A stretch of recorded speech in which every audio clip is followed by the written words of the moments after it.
Bom dia, boa tarde, boa noite. Aqui novamente com mais um podcast Entre Amigos por Ana Alves Lázaro. E aqui, gente, hoje eu estou tendo a grande honra de fazer uma entrevista especial. É um tema que eu não sou especialista, né? Gosto muito, mas não sou especialista. Mas trouxe um amigo aqui, um amigo querido aqui de Orlando e conhecido por todos os brasileiros, conhecido mundialmente, que é o nosso querido bicampeão Não. Bicampeão com com Botafogo, bicampeão com Botafogo. Botafogo, campeão com a seleção brasileira da Copa América. Eu Eu falei. vou falando, eu vou Vamos falando. falando. Marcelo Gonçalves, Marcelo querido, que bom ter você aqui com a gente, aqui participando desse podcast que a gente está iniciando com um dos objetivos de ajudar também uma instituição sem fins lucrativos, que é a Hope and Justice Foundation, que tem parceria com outras instituições e trabalha com, como você sabe, combate ao tráfico humano, violência doméstica e o abuso e exploração sexual infantil, né? Uhum. E a nossa fundação vem desenvolvendo uma série de ações justamente para a gente buscar recursos para dar suporte às vítimas desses crimes. E a gente está tentando ser luz nessa escuridão, né? E essa ideia do podcast Entre Amigos, que eu estava falando há pouco aqui a você, é justamente trazer os amigos que querem contribuir, que querem falar da carreira, da vida, do empreendedorismo. E assim, é uma honra, uma alegria estar com você aqui. Que também eu servi junto com você no board da Câmara de Comércio, né, daqui da Central Flórida, que foi onde eu realmente conheci o Gonçalves, porque antes eu conhecia o Gonçalves, aquele do cabelão, e agora tá o cabelo curtinho. Então, Gonçalves, seja muito bem-vindo. Como é que você está se sentindo? Como é que você está... O que é que você está fazendo por aqui?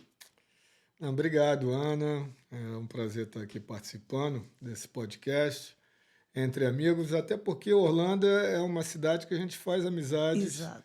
com muita facilidade, né? Acho que o brasileiro, a tendência do brasileiro quando ele imigra para outros países é buscar encontrar brasileiros, buscar conhecer, Conectar, se né? conectar com outros brasileiros para buscar oportunidades juntos, né? Porque ninguém faz nada sozinho. É verdade. Então, acho que a gente tem que procurar se conectar com as pessoas. E aqui em Orlando isso é muito fácil.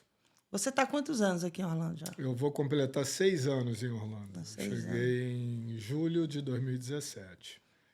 E desde então eu tenho feito inúmeras atividades, mas a principal delas é conectar-me com outros brasileiros. Outros brasileiros. Então, vamos falar um pouco, a gente vai falar mais de Orlando mais na frente, mas vamos falar um pouco da tua história, como tua vida antes do futebol, o que foi que te inspirou. A gente sabe que eu tenho 2 netos, né, um com 7 anos e outro com 4 anos, são apaixonados por futebol. O brasileiro já nasce com esse sangue, né, pulsando, esse DNA pulsando na veia. E aí, o mais velho tem 7 aninhos, chama Eduardo, Dudu, e o mais novo se chama Caleb. Um torce pelo Sport e outro pelo Santa Cruz, né? E os dois, assim, eu vou mostrar depois essa entrevista para eles. O maior entende mais um pouquinho e acompanha os times no Brasil inteiro. E, inclusive, o Caleb, ele joga na escolinha de futebol e depois ele vem ser entrevistado, né? Então a gente entrevista ele. Como é que foi o jogo? Como foi que você sentiu? A equipe, o gol. É muito engraçado. Então, assim, conta um pouco da tua infância, para a gente conhecer um pouco mais da tua história. Tua carreira está aí, a gente conhece bastante, mas eu quero falar mais sobre isso. Mas conta o menino Marcelo. O menino Marcelo desenvolveu a paixão pelo futebol, como todos os outros meninos do Brasil, né? A partir de 8, 9 anos, eu jogava futebol com meus amigos na rua, né? Morava num conjunto habitacional desses típicos do Brasil, né? Do subúrbio, da Zona Norte, do Rio de Janeiro. E jogava bola ali na rua, a gente fazia 2 golzinhos com paralelepípedo, soltava pipa, jogava bola de gude, coisas Parava o jogo assim pro do carro subúrbio. passar, né? Parava, Para o jogo, para via o o jogo. carro, parava o jogo, porque a gente jogava literalmente na rua. E eu fui me desenvolvendo ali dentro desse condomínio, Até aos 10 anos, um dos meus amigos ali da rua, um dos meus vizinhos de prédio, eles eram sócios do Olaria Atlético Clube, que era um clube social que tinha parte social com piscina, com salão de festa, baile, aquela coisa, mas também tinha o estádio de futebol no mesmo local e tinha um time profissional que até hoje é conhecido, o Olaria Atlético Clube. Atualmente eles estão na 2ª divisão do estado do Rio de Janeiro. Mas jogaram muitos anos, principalmente naquela época, dos anos 80, eles jogavam na 1ª divisão. Então, jogava contra Flamengo, Vasco, Fluminense, Botafogo. Era um time tradicional do bairro de Olaria, chamada Zona da Leopoldina, que além do Olaria tinha o Bom Sucesso, que era outro bairro com time também, com estádio, time profissional. Aí tinha o Madureira, os clubes assim, né, como é em outras cidades no Brasil. E aí eles convenceram meu pai e minha mãe a me colocarem de sócio também no clube, porque todo final de semana tinha um campeonatozinho interno de futebol. Então eu estava com 10 anos, eu me lembro que eu estava com 10 anos, e eu passei a jogar todos os domingos. Meu pai me levava, meu pai era taxista, mas no domingo ele não trabalhava, para poder me levar no domingo de manhã no clube.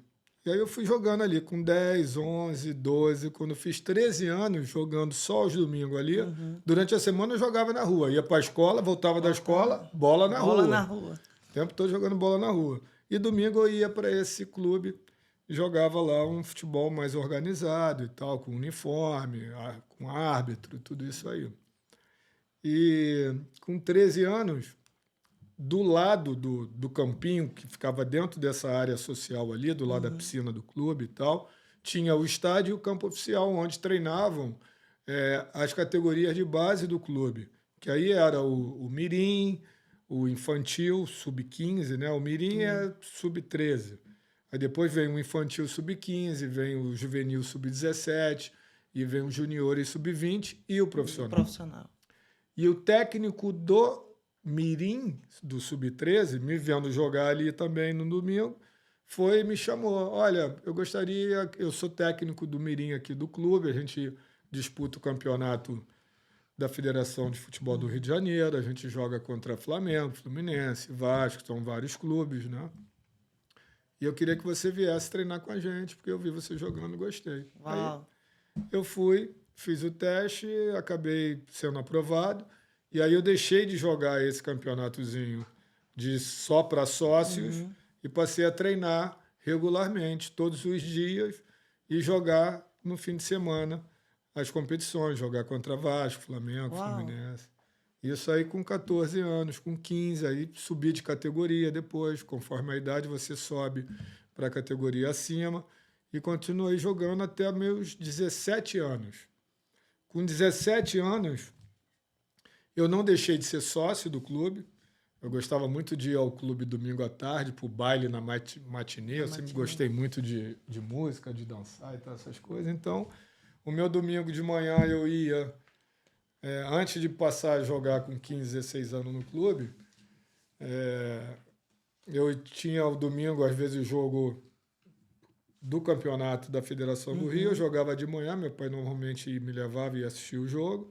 Voltava para casa, almoçava e no final da tarde eu ia para a matinê, que começava às 4 da tarde e até às 8. E à noite tinha o baile para os acima de 18 anos. Então, eu me lembro que eu estava de férias, porque as competições acontecem até hoje. Hoje começa um pouco mais cedo, começa no final de janeiro e vai até início de dezembro. Mas naquela época, as competições começavam em março, junto com o ano letivo. E final de dezembro, janeiro e fevereiro eram férias. Tá? E janeiro, só o time profissional que começava a fazer a pré-temporada. E aí, um janeiro de 84, se eu não me engano, era janeiro, eu estava de férias, e sábado eu fui para a piscina. Cheguei no clube, tava muito verãozão. Eu cheguei no clube 8h30 da manhã, para aproveitar a piscina. Fui cedo, com a minha irmã, meu amigo lá, a gente já podia ir de ônibus sozinho, então nós acordamos, pegamos o ônibus e fomos. E eu estava na piscina e, de repente, me chamaram. Ei, Gonçalves, vem aqui. Olha só, você pode vir aqui fazer um treino com o time profissional que vai treinar agora, porque um dos zagueiros está machucado, o outro também chegou e não vai poder treinar, e a gente precisa completar o treino. Uau. Eu falei, tá, eu posso ir sim, sem problema. Só que eu não tenho material nenhum. Não, a gente te consegue chuteira, quanto é que tu calça e tal, vamos te dar o material. E aí eu fui treinar com o profissional com 17 anos. O certo era o profissional, quando precisa complementar treinamento, eles chamam o jogador da posição dos juniores, do sub-20, que é a categoria abaixo do profissional. Mas como foi algo de surpresa, e até chamar o zagueiro sub-20, e não ia dar tempo. Não ia dar tempo. Né? E aí, por sorte, eu estava ali na piscina, me chamaram, eu fui lá, treinei, e o treinador falou, olha, amanhã você pode voltar? Eu falei, posso. Era um domingo. Você vai fazer o que domingo? Eu falei, não, vou vir para a piscina de novo, estou de férias na escola, final de semana. Falou, não, vem treinar também, que nós estamos treinando todos os dias por causa estamos em preparação para o campeonato carioca. Aí eu fui treinar. E aí o supervisor falou assim, olha, na segunda-feira, para o treinador, a gente pode chamar o zagueiro dos juniores. Aí ele falou, não, deixa o menino mesmo, deixa o menino aí. Você pode vir amanhã, segunda? Eu falei, posso. Aí fui, segunda, conclusão, acabei ficando, treinei a semana toda, os profissionais não se recuperaram e ele falou, olha, eu vou botar você para jogar no início do campeonato. E aí eu falei, tá bom. A gente tem que agradecer, como é o nome desse cidadão, lembra? Tem que agradecer a ele por ter... O técnico da base, eu lembro que era seu Wilson. Hamilton. Seu Hamilton. Seu Hamilton, muito treinador. obrigada. E ele fala isso até hoje, onde ele vai. Muito obrigada por essa visão, né? Que ele fala isso. Ele foi quem realmente me lançou no profissional. E o que acontece? Os clubes pequenos, eles servem de vitrine para os clubes grandes. E o fato de eu ter atuado no profissional do Olaria com 17 anos despertou a atenção do Flamengo, do Vasco, do Botafogo e do Fluminense. Que o grande sonho de todo jogador dos clubes pequenos é se destacar para ser vendido, ser comprado por um clube grande. E um dia chegar na seleção. Né? Esse era o sonho. É o sonho de todo menino, de todo jogador de clube pequeno. Até hoje, claro, e era o meu sonho também. E, graças a Deus... Você começou no Flamengo em 87? Então, aí eu joguei no Olaria em 84, 85. No meio do ano de 85, depois de ter atuado no profissional do Olaria, o Olaria acabou a competição do profissional, eu tive que descer para jogar o meu primeiro ano de juniores. Isso em 84. Então, no final do ano, eu joguei ainda nos juniores e virou o ano em 85, o primeiro semestre todo, eu joguei nos juniores do Olaria. Só que aí, quando foi em julho, o Flamengo me ligou, entrou em contato comigo e falou, olha, a gente quer te contratar, já fizemos contato com o Olaria, só que o Olaria está exigindo muito dinheiro, e esse valor aí não dá para a gente pagar, então acho que você deve ir lá com seu pai e ver o que vocês conseguem aí para baixar esse valor, senão a gente não vai te contratar. Uau. Aí foi aquela coisa, né? Nós fomos lá e falei com o presidente, não vou baixar, eu acho que eu vou ficar dando um jogador de graça, eles têm que pagar e tal. Aí eu falei, mas eles falaram que vocês estão pedindo muito dinheiro, eles falaram, não, a gente está pedindo justo, que a gente acha que você vale e tudo. Aí eu fiquei invocado, meu pai falou, então não vai treinar não, fica em casa. Se eles não querem te negociar, então também tu não vai. Aí eu fiquei em casa uma semana, não fui treinar, aí eles me ligaram. Vem aqui, cara.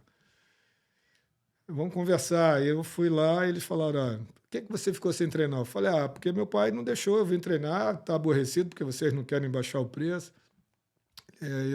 O presidente na época era o Luizinho Drummond, o falecido Luizinho Drummond, que Deus o tenha, porque ele também ficou muito conhecido no mundo do samba, foi presidente da Imperatriz e tal, também foi dirigente do Botafogo. E aí ele falou, olha, tá vendo? Nós fizemos uma excelente negociação com o Flamengo, não baixamos muito, eles subiram bastante e a gente acertou um valor que vai ser bom para o clube e você pode estar Tá aqui, ó, liberado. telefone, você entra em contato com o diretor do Flamengo e você deseja sorte para você. Então, aí eu saí de lá dando Foi pro pulo, Flamengo. fui pro Flamengo. Aí Mas fui para os juniores do Flamengo. juniores do Flamengo. Aí joguei nos juniores em 85, joguei em 86 nos juniores. E assinei meu primeiro contrato como profissional em 87. E aí chegou a vez depois do Botafogo, né? Eu vim aqui, ó, em homenagem... Botafogo e Brasil. E Brasil. Vim em homenagem aqui. Foi em 90, não foi que você foi campeão? Campeão estadual em 90. Estadual em 90. Mas eu fui em 89 pro Botafogo. Foi em 89. E a minha história com o Botafogo é bem curiosa, é bem interessante, né? Mas, assim, não sei se você quer falar, mas qual é o timão, assim, que bate, assim, no peito? Hoje, a paixão. Hoje a paixão é o Botafogo, né? Não né? é o meu time de infância, mas hoje a paixão é porque a identificação é muito grande, o carinho né? é muito grande do torcedor. Você passou bastante tempo lá, né, também? Eu joguei 7 anos no total. Eu joguei os primeiros 2 anos, depois fui vendido para o México. Fiquei 5 anos no México e voltei para o Botafogo. Pois é, eu fiquei curiosa quando eu vi isso, que você foi para o México. O que foi que houve, assim, uma proposta boa, um sonho, um projeto? Porque México, né, assim, enfim.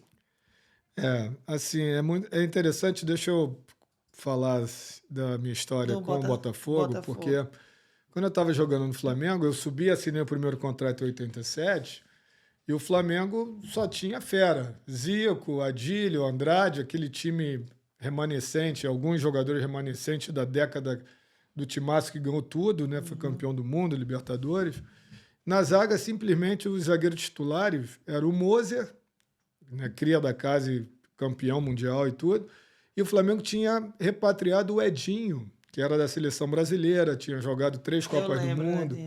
Edinho, zagueiro que começou no Fluminense, foi para a Itália. Então, a zaga era Moser, que era assim, o cara que eu admirava, e o Edinho, que eu torcia pela televisão das Copas do Mundo, que eu assisti o Edinho jogando, né? E abaixo dele tinham outros 3 zagueiros. 2 que subiram na minha frente, um ano mais velho que eu, e na sequência eu subi. E aí eu falei, caramba, só que eu estava naquela época, todo atleta federado na Federação de Futebol do Rio de Janeiro, ele ganhava uma bolsa para a universidade. E eu tinha concluído o ensino médio com 17 para 18 anos e aproveitei essa bolsa por estar federado ainda no Olaria, no Juniores do Olaria, e comecei a cursar o primeiro ano de Educação Física na Universidade Castelo Branco. E aí eu cursei 2 períodos, quando fui para o Flamengo estava no 3º período, e quando assinei meu primeiro contrato, eu estava já no 4º ou 5º período. E aí eu assinei o contrato, fiquei 6 meses, não consegui nem ficar no banco, porque não tinha espaço, mas eu falava, eu prefiro ficar treinando aqui com esses caras, que eu vou aprender diariamente com eles, Zico, Moser, Edinho, do que ser emprestado para um time pequeno, para jogar num time pequeno com jogadores que não vão me ensinar nada. Exato. Com qualidade inferior. E, além do mais, eu estou fazendo minha faculdade, né? Então, eu não tenho problema nenhum. Que visão, hein? Eu vou continuar fazendo minha faculdade e vou ficar aprendendo. Então, eu fiquei no Flamengo ali 1 ano, sem praticamente ser relacionado para jogar, mas foi 1 ano, em 87, um ano importante, que o Flamengo foi campeão brasileiro, da Copa União. Aí depois veio 88 e eu permaneci no Flamengo. O Flamengo foi campeão da Taça Guanabara, ou Taça Rio. Aí em 88 eu fiz minha primeira viagem internacional com o Flamengo. Minha primeira viagem internacional na minha vida, né? Fui para o Japão com o Flamengo. E aí lá sim eu pude jogar o jogo da final lá do torneio. Fomos campeões da Copa Quirim. E aí eu voltei com aquele gostinho, quero mais, quero jogar. Só que aí no Flamengo eu não ia jogar. E o Abel, treinador famoso, né, o Abelão, ele tinha assumido Santa Cruz de Recife para jogar, para ser técnico do clube no Brasileiro. E ele precisava de um zagueiro. E ele conversando com o Zico, ele falou, pô, vou precisar de um zagueiro e tal. Lá no Flamengo não tem nenhum zagueiro sobrando, não, que possa me emprestar. Ele falou, pô, tem um menino lá que é muito bom, Gonçalves. Aí o Zico me indicou, o Santa Cruz fez a proposta para a diretoria e eles me chamaram e falaram, ó, tem essa situação, você, se quiser, você pode ir para o Santa Cruz jogar o Campeonato Brasileiro, acho que vai ser uma boa experiência para você, aqui tu não vai jogar. Eu falei, quer saber? Pô, eu vou trancar minha faculdade, então eu vou aceitar esse desafio. Aí fui para Recife, morei 4 meses lá, Que joguei legal. o campeonato e comecei de fato a jogar, a viajar o Brasil inteiro. Você sabe que Recife é minha terra, né? Gostou? Gostou? Gostei muito. Muito Morava na bom. Praia da Boa Viagem, de frente para o mar. Era uma Maravilha, maravilha, né? maravilhoso. E aí joguei o campeonato todo pelo Santa Cruz e terminou o ano, entrei de férias e eu tinha ainda contrato com o Flamengo e me apresentei em janeiro ao Tele Santana, que era o técnico do Flamengo, em 1989. E foi aí que eu comecei a ter mais chance de jogar, porque a experiência que eu tive no Santa Cruz, e joguei, e fiz gol e tal, aquilo ali me fortaleceu, me enriqueceu dentro do clube. Bastante, né? E aí veio o fatídico jogo meu primeiro clássico no Maracanã, com a camisa do Flamengo, contra o Botafogo. O jogo foi 3-3 e eu fiz um gol contra. Eu lembro disso, eu lembro. E acabei com esse gol contra, ajudando, de uma certa forma, o Botafogo, porque estava 3-1 para o Flamengo. Se terminasse 3-1, o Botafogo ia ser eliminado, né? Ter chance de ganhar o turno. Como terminou 3-3, depois do gol que eu fiz, o Botafogo se animou e conseguiu empatar o jogo. Destino, você já estava ajudando o Botafogo. E isso, quando eu fui pro Botafogo, a imprensa explorou muito isso. O torcedor me agradecia. Pô, obrigado, se não fosse o teu gol contra, a gente não seria campeão. E o Botafogo estava 21 anos sem ser campeão estadual. Era um jejum de 21 anos. Então, aquele título em 89, 1-0 em cima do Flamengo com o gol do Maurício, foi algo para lavar a alma do torcedor botafoguense. E eles ficaram com aquilo reconhecimento. Quando anunciou Gonçalves no Botafogo, os caras, pô, esse aí já era nosso desde do ano passado, quando fez o gol contra e tal. já tava escrito nas bem, estrelas. A torcida né? me recebeu muito bem. E isso foi algo que começou logo, uma identificação grande. E 6 meses depois eu fui campeão carioca. Em 90, bicampeão. O Botafogo foi bicampeão estadual. E foi meu primeiro título com o Botafogo. Joguei todos os jogos de titular, a torcida já gritava meu nome, tal, eu tava com aquele cabelão. Aquele cabelão, Foi quando eu botei. Mas aí, depois do campeonato, nós fizemos uma excursão para o México. O Botafogo veio para o México para jogar um torneio contra o Real Madrid, Pumas do México e Veracruz do México. Nós ganhamos o torneio, eu joguei bem. Quando voltei para o Rio, e a gente estava se preparando para o Brasileiro, aí o presidente, que era o seu Emil Pinheiro, me chamou e falou, olha, eu tenho uma proposta para você, do México. Você tem interesse? Os números são esses. E aí era a chance de eu realizar o meu grande sonho, que era mudar a vida dos meus pais, né? Comprar uma casa nova para eles, uma casa com piscina, num lugar bacana, tirar eles lá do subúrbio onde eles estavam e botar num bairro melhor. E aí eu falei, pô, eu vou aceitar, claro. Comecei com meu pai e com a minha mãe, falei, olha, pai, eu vou poder realizar o meu sonho, que é mudar a vida de vocês, melhorar a vida de vocês. E eles falaram, pô, bacana. Aí eu fui e comprei uma casa para eles e com todo o dinheiro que eu ganhei, eu comprei a casa e fui para o México. E aí eu namorava, tinha uma namoradinha de 6 meses, acabei casando com ela, né? Ela foi... Depois de 6 meses, a primeira dama. México, é a primeira dama primeira até dama, hoje. Graças a Deus. 33 anos de casado. Que lindo. E aí, 5 anos no México. Fui campeão mexicano, também tive muito reconhecimento lá, até que eu decidi voltar para o Brasil em busca de um reconhecimento nacional. Nacional. Porque até então, no Brasil, nacionalmente, eu não era conhecido. No Rio de Janeiro, eu era por causa do Botafogo ali, mas eu só joguei um campeonato brasileiro pelo Botafogo e pouco em 89. Logo assim que quando eu fui vendido do Flamengo para o Botafogo. E graças a Deus aí deu tudo certo. É, Né? eu, apesar de estar no Nordeste, né, em Pernambuco, mas eu acompanhava porque eu venho de uma família que os homens são fanáticos por futebol, times diferentes, né? Uma turma torce pelo Náutico, outra Santa Cruz, outra Sport. Mas, assim, as filhas, sobrinhas, esposas, todo mundo acompanhava, né? Então, É. eu pequena, era levada pelo meu tio para o esporte, então cresci com aquela cultura do esporte, mas minha mãe era náutico. Hoje eu tenho 4 filhos, as minhas 3 filhas mulheres, né? Elas são esporte, e o meu filho alvirrubro. E o neto tricolor, o neto que é do Santa Cruz e o outro também do esporte.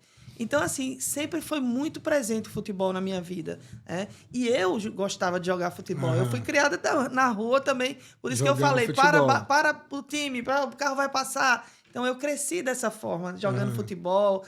Sempre gostei também de ir para ir a campo. Hoje em dia, eu estou um pouco... até pelos interesses que mudam, mas um pouco desencantada com o futebol brasileiro.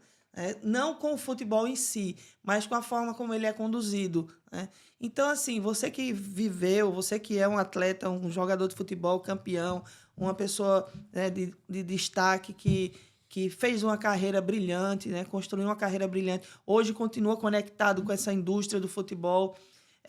Como é que realmente, assim, você consegue lidar, porque existe o futebol arte, né, o futebol em si, e também existe essa questão dessas políticas, vem do jogador, compra o jogador, aí tem empresário que trai o jogador, tem jogador que é prejudicado por empresário, essa coisa toda. Como é que você enxerga isso? Eu sei que faz parte do processo, mas para você isso foi fácil, ou você deu sorte, sempre teve, ou enfrentou algumas agruras?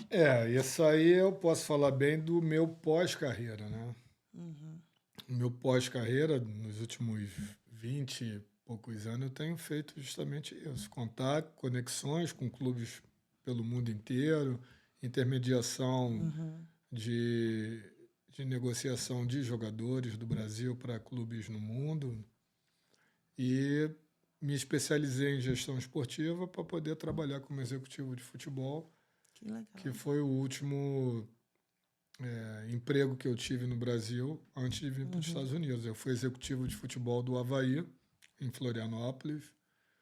Você foi também diretor de clube, né? Então, fui Foi diretor de futebol do do Avaí. Avaí, E lá comentarista. no Rio, com o Beto, que nós falamos Uhum, aqui, Beto.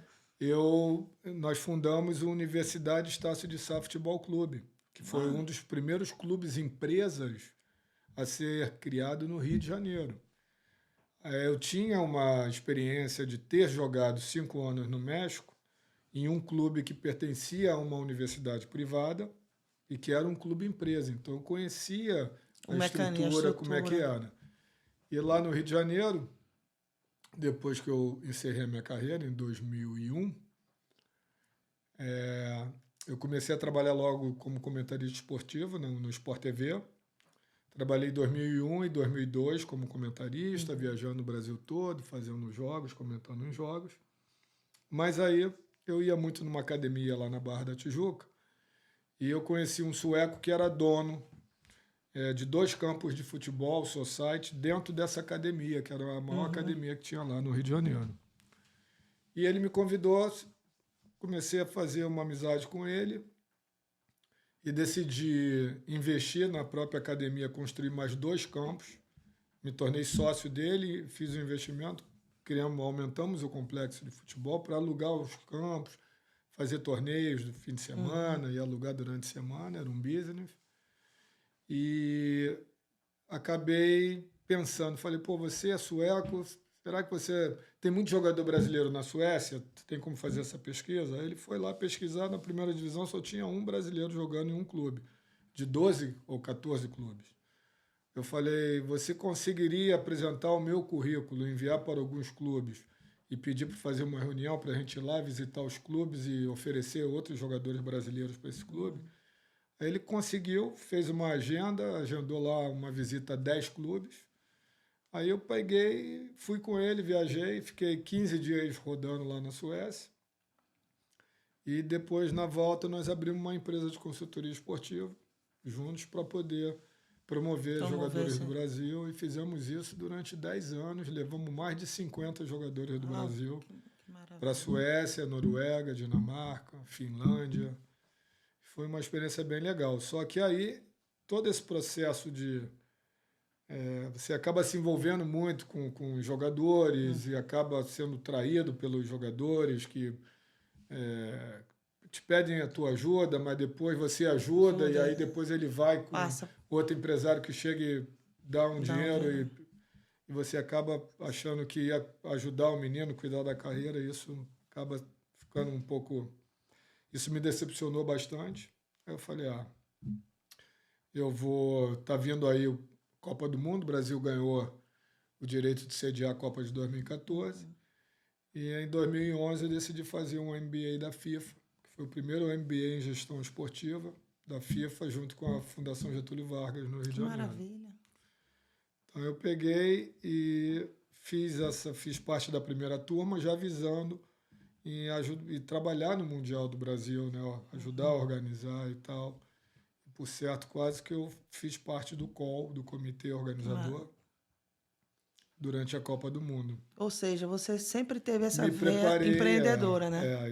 Eu procurei estudar, aliás, fiz esse MBA da FIFA, junto com a Fundação Getúlio Vargas, mas depois fiz um outro MBA em São Paulo, da Escola de Negócios de São Paulo. Que bacana. E aí comecei a me preparar para viver o lado de organizador, de gerência, de empreendedorismo no futebol. Né? Tinha já muitos contatos pelo mundo inteiro, com clubes que eu fiz, principalmente na Escandinávia. E aí eu comecei a trabalhar como gestor, e daí que veio a oportunidade de trabalhar com o Avaí, de final de 2015 ao ano de 2016. A gente montou lá o time que acabou conquistando o acesso à Série A em 2017. Olha aí que bacana. Em 2017 eu vim para cá. Deixando um legado, né? Exato. E vamos falar um pouco do... Normalmente as pessoas, né, que, em geral, né, o grande público, não entendem muito porque futebol nos Estados Unidos acha que aqui esse país não é um país do futebol, e não é bem assim, não é? Hoje a gente tem visto cada vez mais as famílias, as comunidades, as cidades, o Estado investindo no futebol, as crianças. Como é que você está vivenciando isso aqui e o que é que você está fazendo por aqui com relação a isso? Me conta aí. Conta pra gente. O que me moveu, o que fez com que eu tomasse a decisão... Deixa eu tomar uma aguinha aqui, deu uma... O que fez com que eu tomasse a decisão de vir morar nos Estados Unidos foi justamente a visão de poder ajudar a desenvolver o futebol aqui nesse país. Eu tive escolinha de futebol no Brasil por 26 anos. Então, desde que eu encerrei a minha carreira, antes de encerrar a minha carreira como profissional, eu já tinha me formado em educação física, né, que eu comecei cedo. Me formei e eu abri a escolinha de futebol do Gonçalves. Em 1996, eu estava na seleção brasileira, estava no auge da minha carreira, e aí eu falei, bom, eu já sempre gostei de ajudar as pessoas, a garotada. Eu falei, minha irmã, meu pai, por que tu não abre a tua escolinha? Você é formado em educação física e tal. Aí eu fui no bairro onde eu fui criado, no subúrbio do Rio de Janeiro e tal, as crianças... né, sem poder aquisitivo. E num campinho de terra eu inaugurei o primeiro núcleo da escolinha do Gonçalves. Eu inaugurei um ali, inaugurei outro em Bento Ribeiro, depois, por último, inaugurei na Barra quando eu investi nesse complexo. Justamente porque eu sempre gostei de ensinar, sempre tive esse lado de querer doar o seu talento, né? O que você tem recebido, a minha experiência. Isso é responsabilidade social e é amor ao próximo, exatamente. Né? É amor. Eu fazia isso, mesmo sem ter o entendimento que eu tenho hoje, né, da importância de você viver sob os mandamentos da palavra de Deus, mas no meu coração existia aquele desejo de poder retribuir tudo que o futebol tinha me dado profissionalmente, e eu não quis esperar encerrar a carreira para fazer aquilo, porque eu enxergava que era mais fácil conseguir contatos Enquanto você enquanto eu estava jogando, para favorecer cada vez mais a garotada. Então, eu abri a escolinha, eu participei de uma ONG que tinha um projeto social de futebol em parceria com a Prefeitura do Rio de Janeiro, que pegava crianças de rua ou de orfanato e botava para fazer futebol, tinha alimentação, tudo isso. Eu também me envolvia com isso, com essa ONG. E aí, pô, cheguei no auge, Copa do Mundo, e sempre gostei muito de ajudar.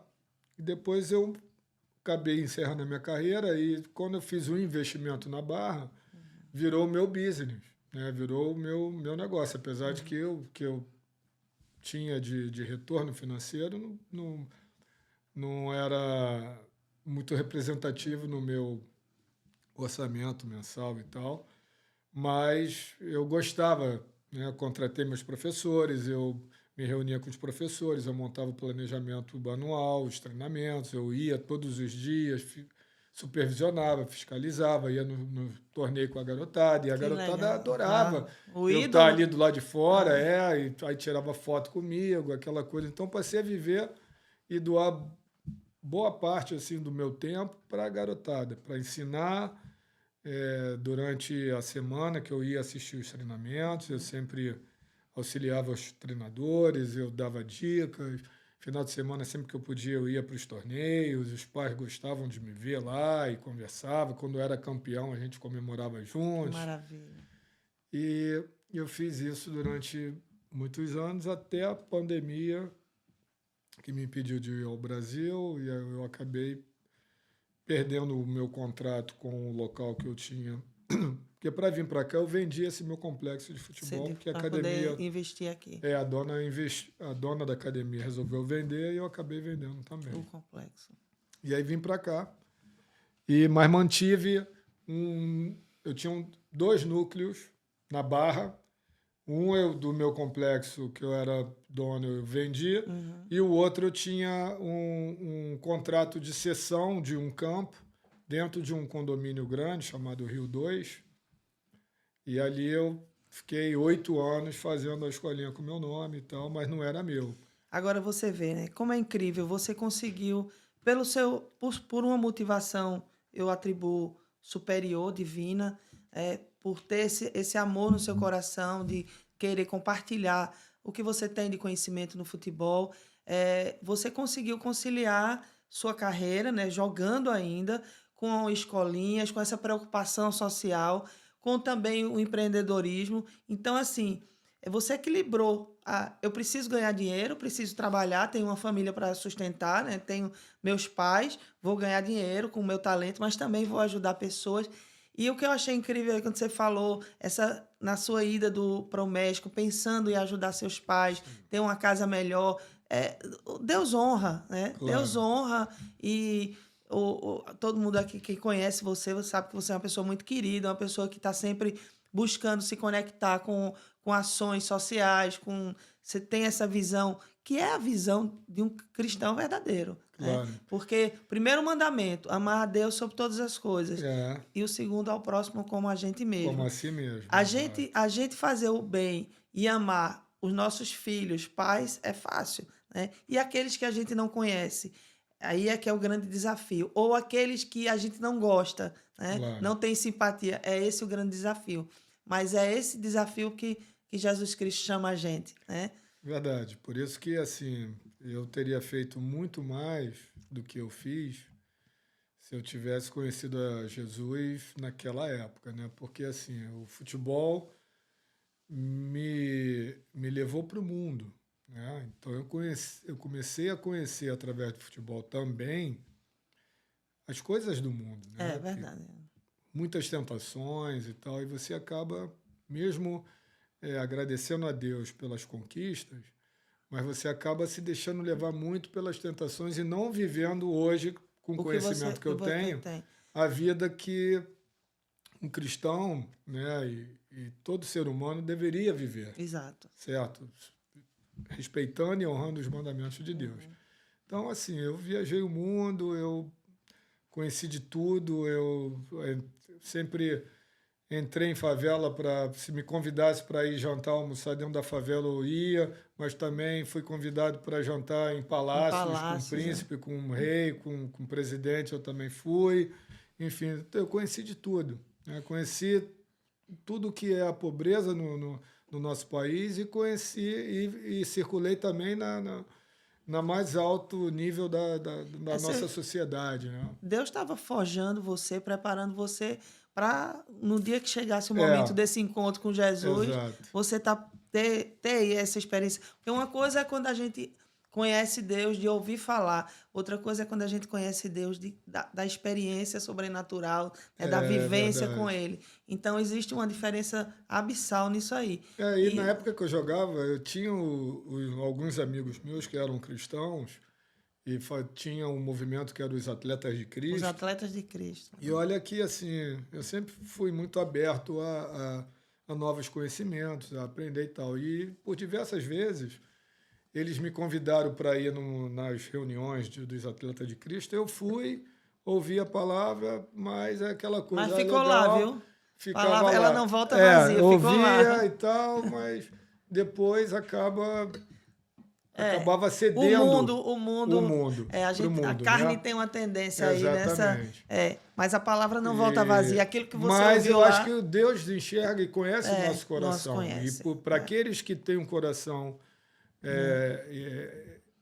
que ele sabe que um dia ele pode ter o arrependimento para poder realizar a obra dele, ele dá o tempo que for, né? Precisa preparar. Chega no tempo certo através de uma experiência sobrenatural. E eu tive essa experiência e hoje em dia a minha mente é totalmente renovada. Eu honro os princípios, né, da Bíblia, da palavra de Deus, os mandamentos. Hoje eu me vejo com um propósito muito claro e um desejo muito grande de poder levar a palavra de Deus para as pessoas. Tudo da que sua eu história, sempre falei através da sua vida, através da minha vida, da minha história, porque eu sei que eu tenho seguidores, que tem pessoas que me admiram como atleta, então eu não posso deixar de agradecer, né? E eu agradeço todos os dias por poder ter pessoas que podem me ouvir. Podem me ouvir. Mesmo que seja, eu quero ouvir o Gonçalves, que é meu ídolo, que eu adoro, que me deu muitas alegrias, mas ele já estando aberto para receber, ele pode receber a palavra através de mim. E outra coisa, Gonçalves, isso não tem a ver com religião, né? Não tem a ver com placa de igreja, tem a ver com um encontro genuíno com o Senhor. Claro. Que é uma coisa que as pessoas às vezes confundem. Quando a gente fala, muita gente pergunta, qual é a sua religião? Minha religião é Cristo. Né? Minha religião é Cristo. É a Ele que é o meu mestre, é o que é o meu ídolo, é o que eu quero aprender com Ele. Né? Esse. Então, é o que a gente, o cristão, ele tem que tentar viver conforme a direção, conforme a palavra ser. Com certeza. Seguia. E hoje em dia o entendimento que eu tenho é que o mundo, né, do jeito que ele foi desenvolvido e vai continuar se desenvolvendo, vai sempre existir o bem e o mal. Sempre. E dos dois lados vão ter pessoas que vão viver uma vida próspera, tá? Mas o verdadeiro cristão, ele recebe e prospera através das coisas de Deus, de Jesus. E pessoas que têm outras religiões, elas prosperam, elas têm tudo que qualquer pessoa sonha em ter, elas têm, mas não vem de Deus, apesar de que muitas acham que vem. Acham que vem. Acham que vem de Deus e até agradecem a Deus. Mas agradecem a Deus e cometem todos os pecados que Deus não quer que você cometa. Que não cometa, exatamente. Então, se a pessoa se entrega aos pecados, achando que eu Deus é posso amor. fazer porque Deus é amor, mas Deus Deus me é ama, justiça. Deus me abençoa, mesmo eu fazendo tudo errado, Deus está me abençoando. Não é Deus que está abençoando. Não É é o mesmo. inimigo que está abençoando. É verdade. Então é diferente, porque o diabo veio para matar, para roubar e destruir. E ele ofereceu tudo do melhor do mundo para Jesus durante 40 dias e 40 noites, quando Jesus foi tentado. E, na verdade, Jesus negou e isso venceu, fica muito claro para quem conhece a palavra e sabe que você prospera tanto no bem quanto no mal. E só que quem tem tudo, né, a prosperidade, tudo de bom que existe no mundo, e não honra a palavra de Deus e comete pecado, não está recebendo de Deus. É verdade. Isso é fato. Verdade. Isso e é a fato. gente está vivendo num tempo que não dá para existir mais meio termo, né? E luz não se mistura com treva. Você está de um lado ou você está do outro. As pessoas precisam se posicionar. Como você falou, eu cometo toda a ordem de pecado, mas está tudo certo porque Deus me ama. Não é bem assim, né? Não é. Então, assim, se as pessoas soubessem, né? Quem sabe, graças a Deus, mas que ainda não sabe como é lindo, como é bom ter Jesus, estar com Jesus. Eu tenho Jesus. Tá, a gente conhece a árvore pelos frutos, né? Então, assim, quando as pessoas não precisam falar que elas são boas, que elas fazem... Até porque bom é Jesus, não tem ninguém bom 100%. Mas a gente vê, né? Quando a gente tem o Senhor na vida da gente, as pessoas enxergam isso. Não é que a gente não tenha defeito, que a gente não fale, né? Que a gente não... Claro, todos nós somos pecadores, é a nossa natureza. É a nossa natureza, mas a gente está sempre lutando contra o pecado, né? Está sempre lutando. Não, isso não é para mim. A gente tem que rejeitar ele.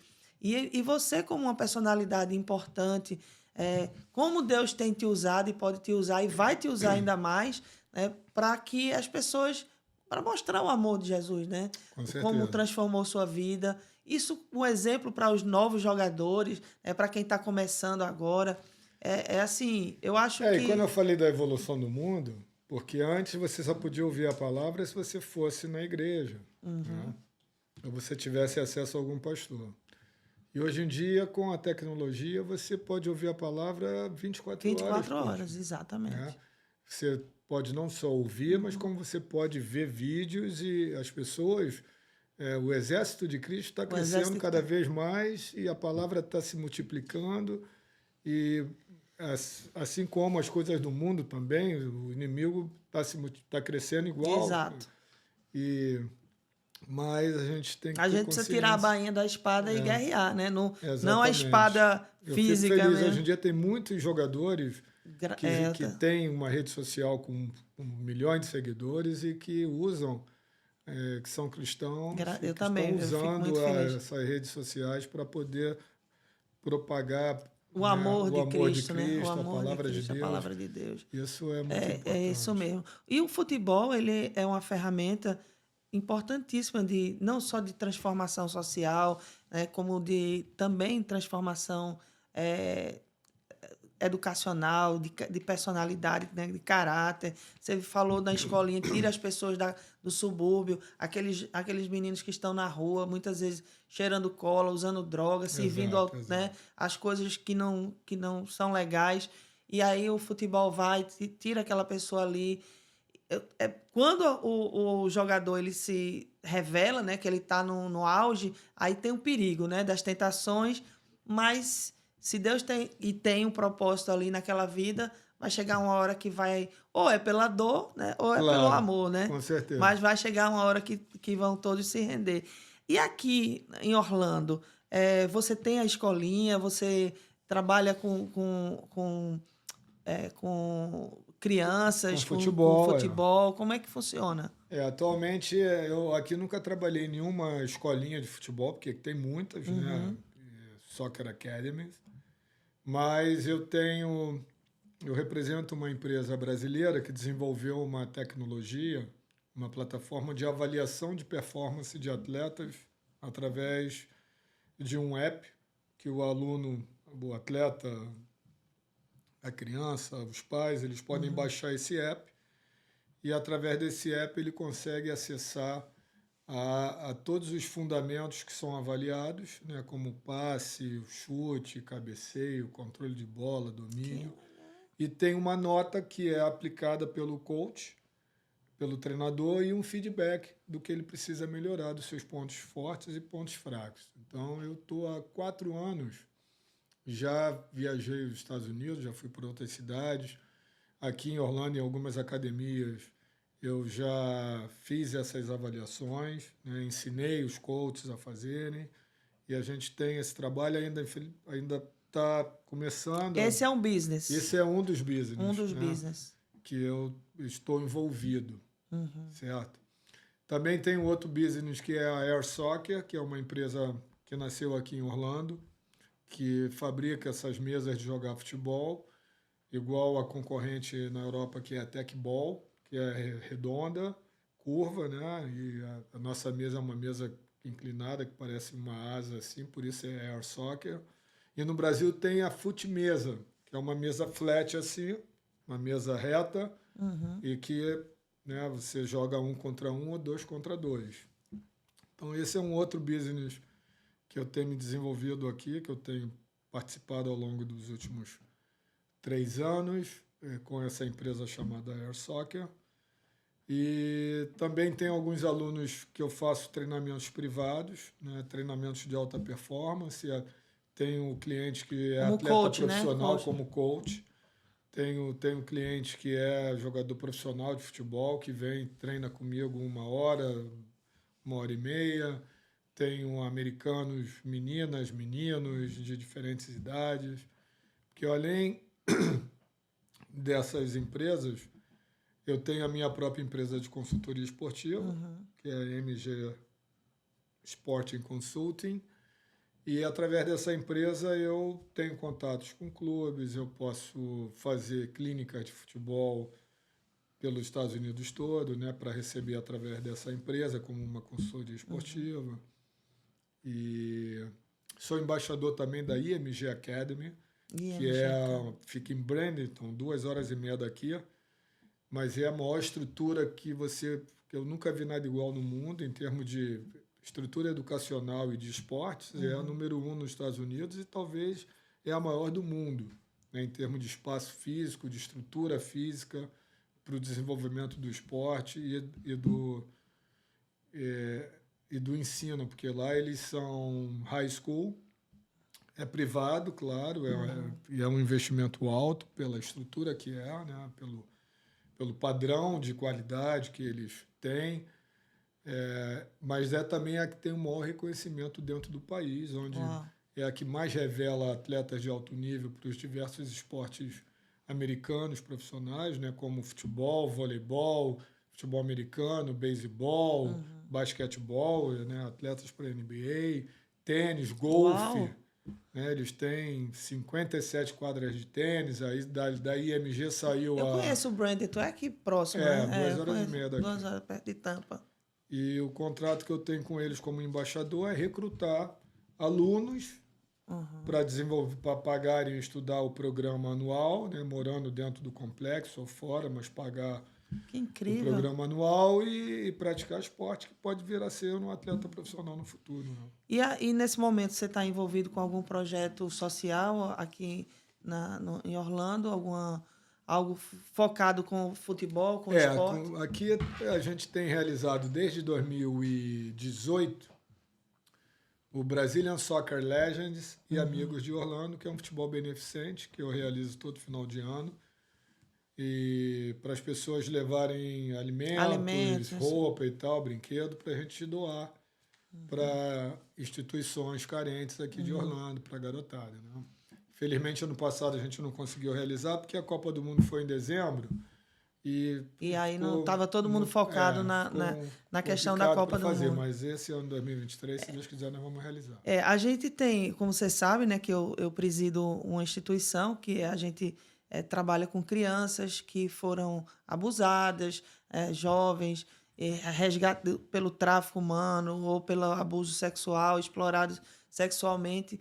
Então, a gente tem esse público que a gente oferece atendimento psicológico, advogados, tudo pro bono através da fundação. E na fundação, eu sempre entendi e vi o esporte como uma ferramenta importantíssima de resgate, de restauração, né? De promover a autoestima, de educar, de disciplina. Eu pratiquei esporte a minha vida Claro. inteira. Eu sou faixa verde de kickbox, eu joguei futebol, fiz natação, voleibol, basquetebol. De tudo eu fiz um pouquinho, sempre gostei muito de esporte. E sei o quanto é importante, o quanto o esporte ele é fundamental, ele faz a diferença na vida de uma criança, de um jovem, de um adulto. Então, a gente tem um programa chamado Esporte Prev, o esporte para prevenção. Nesse programa, a gente oferece para as vítimas gratuitamente e para a comunidade com um valor diferenciado que reverte também para a fundação, para os atendimentos. A gente tem aula de defesa pessoal, jiu-jitsu, Krav Maga. A gente tem parceria com a Academia Atos aqui do Cristóforo, que ele está sempre fazendo seminários. A gente também vai trabalhar com cursos de tiro, né, com instrutores, balé, enfim. E um dos meus sonhos é realizar um projeto com crianças e adolescentes que passaram por essas situações de trauma com o futebol. A gente ainda não tem isso. E assim, quem sabe, né? Mais na frente a gente não formata, né? Claro. algo interessante nesse tipo. A gente tem aí uma comunidade que tem apoiado bastante a gente aqui em Orlando, empresários. E quem sabe a gente não consegue um apoio. Estrutura física não falta aqui, né? Um o importante apoio. É conseguir o apoio. A gente seleciona essas crianças, esses adolescentes, e onde a gente pode né, fazer cuidar dessas crianças e também, por fim, falar do amor de Cristo para eles. Isso né? É muito importante. Quem sabe isso sabe, não acontece, né? Eu sou membro da First Baptist Orlando, que é uma estrutura espetacular, e eu estou ali conversando com o pastor lá para ver se ele convence a direção da igreja a tentar pegar algum espaço para fazer. Lá ele já tem um campo de futebol grande, tem um estádiozinho e tal. Então, seria muito legal se a gente pudesse desenvolver lá um trabalho de futebol, porque eles ficam até numa área que é muito próxima de comunidades carentes, exato. Eu então, conheço aquela região ali. Recrutar meninos e meninas. Tem um pessoal também, eu conheço daquela região. Agora, para a gente vai fazer outras entrevistas. Para a gente encerrar, fala um pouquinho, rapidamente, sobre a Copa do Mundo, a próxima. O que é que vai estar vindo aí para a gente? O que é que vai acontecer? Então, a próxima Copa do Mundo será realizada aqui, né, nos Estados Unidos. E 80% dos jogos será realizado nas cidades sedes que já foram definidas aqui nos Estados Unidos, e vão ter jogos também no Canadá e no México. Mas o futebol aqui está crescendo uma barbaridade. Eu costumo dizer que, apesar de que nós falamos que o futebol é a maior paixão do brasileiro, né? O Brasil é o país do futebol. Eu, hoje, pelo que eu já viajei por esse país aqui, eu diria que os Estados Unidos que é o país do futebol. É o país do futebol, né? Porque aqui, desde muito cedo, meninos e meninas praticam o esporte. Os Estados Unidos, hoje, o soccer é o esporte número 1 no país, em termos de praticantes, entre a faixa etária de 4 a 20 anos. Uau! Então, é que o dado número 1. Importante. Porque jogam meninas e meninos desde muito cedo.